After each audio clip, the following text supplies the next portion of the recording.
Hi everybody, this is Kevin and welcome back to another anime review. And today I'm going to share my thoughts on Shenmue Episode 9, which overall I thought was another great episode, although not a single appearance of Joy, and I'm kind of bummed out about that, although I do have some joy to share with you at the end of the video, so stay tuned for that. But anyway, the last episode ended with Ryu in the library looking for a book. I don't know whether it was written by Odysee or it had his name on it or whatever. It has his name on it. I don't think it's written by him, but it has something to do with him, some sort of clue, and that's just what it is. He opens the book, and he finds this other note there that's kind of cryptic, and he's like, what the hell does this mean? He shows it to Feng Mei and says, can you explain this to me? And Feng Mei says, I don't know, Ryu. Why don't you go see that old lady from the last episode? So, in the last episode, he ended up saving that old lady who he met the first time he arrived in Hong Kong a few episodes ago, and, it turns out she was a martial arts master and taught him one of the Wuda in the last episode.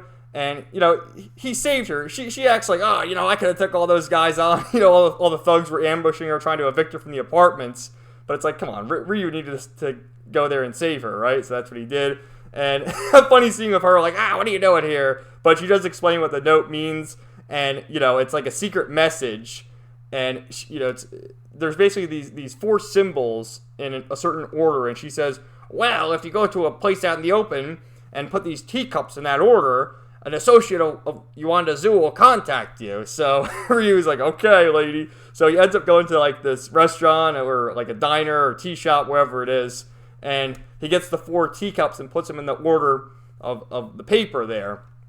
And he's sitting there all day and all night like, oh God, this is pointless. But actually one of the waiters of the restaurant gives Ryu a note. And the note says to meet at the park at 9 p.m., to which Ryu does. However, it's an ambush, because we don't even see who it is, but someone hits him over the back of the head with either a baseball bat or a steel pipe or whatever. So Ryu got knocked out, and then he wakes up, and Feng Mei's got him all bandaged up. Like, Ryu, what are you doing? Which I question how the hell they found him, because in the middle of the night in the park, right? He gets knocked out, but he's back to normal, healing up his wounds, and he decides to go out the next day, and he actually ends up meeting this guy who owns a barber shop, and he says, what are you, a martial artist too? Well, I might be a martial artist. So he goes to the barber shop with this man, and he tests Ryu's reflexes by getting a straight razor, to shave your neck. And, he pulls it on Ryu's neck real fast, and Ryu flinches, like any person would. He's like, oh, you're not ready yet. So Ryu's like, what is that supposed to mean? And, Ryu decides to go out again, despite this guy telling him, you got to be careful with those, the teacups and those symbols, because if you misplace them, you could anger the wrong person. You got that secret code, but there could be someone that knows the secret code, or maybe you had the wrong code, right? So Ryu has to be more careful, and he goes out there again the next night, and actually one of the waitresses comes up to him and says, oh, there's a phone call for you. So Ryu goes to the payphone, and no one's on the phone. He's like, oh, what is this, a Frank? But he goes back to his table, and there's actually another note that says, meet here. And Ryu's like, oh shit, it's deja vu all over again. But he ends up meeting an associate of Odysee, and this guy actually gets ambushed by some of these thugs who Ryu met a few episodes ago. The guy, the street performer who told him the other Wuda. And Ryu easily defeats them. And actually, the leader's there of another group of more thugs to ambush Ryu.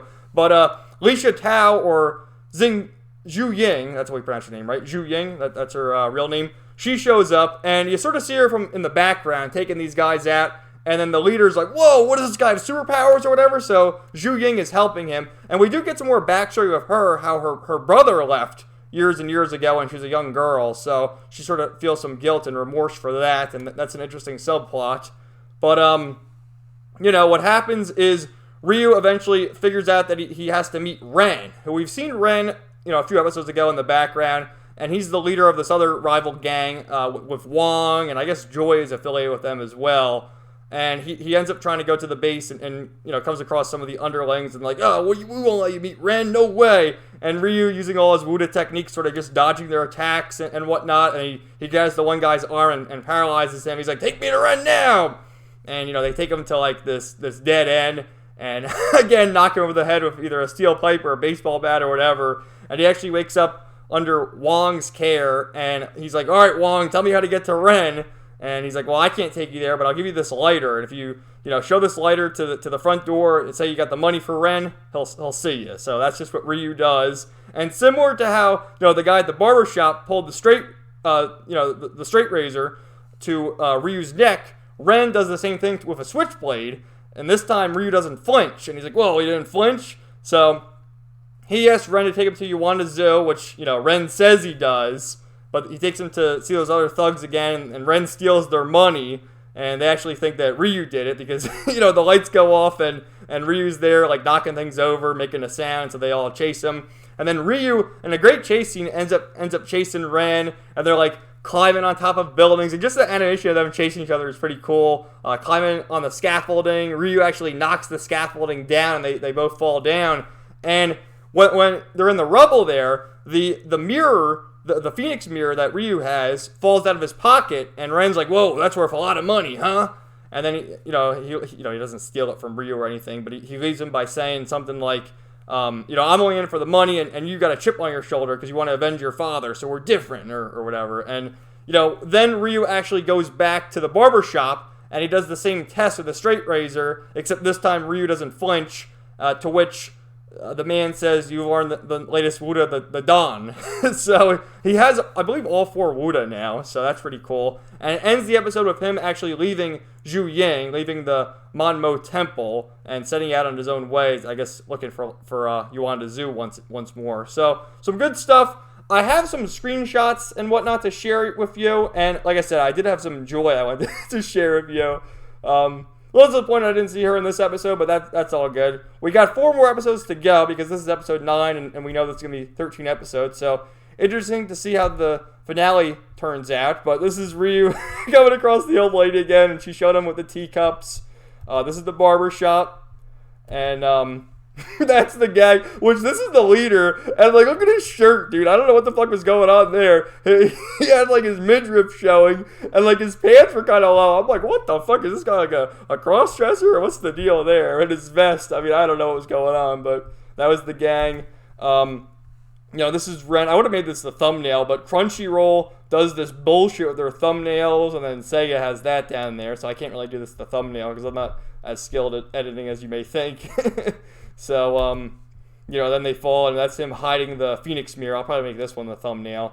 So, some good stuff. And I wanted to share with you this, because I usually go on Twitter to find the screenshots, and I search Shenmue Episode 9 or Shenmue Anime to find results. And, dude, I found this beautiful commission of joy. I mean, look at her, dude. That's why, like, some people are like, oh, why are you on Twitter? But it's like, I don't really deal with the political shit. I like to follow it for the artists and whatnot. And, god damn, man, she is hot. And you gotta love the people who do commissions. At least I do. So,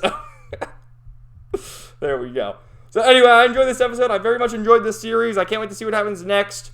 Like I said, there's 4 more episodes to go. So thanks to everyone watching this series along with me, watching these reviews. I hope you've enjoyed them as well. And stay tuned next week for my next review. Also, stay tuned tonight for the start of my next Let's Play series at 8 p.m. Eastern Time, Final Fantasy X-2. It'll be a blind playthrough, so I look forward to seeing you all there. So have a great day, everybody.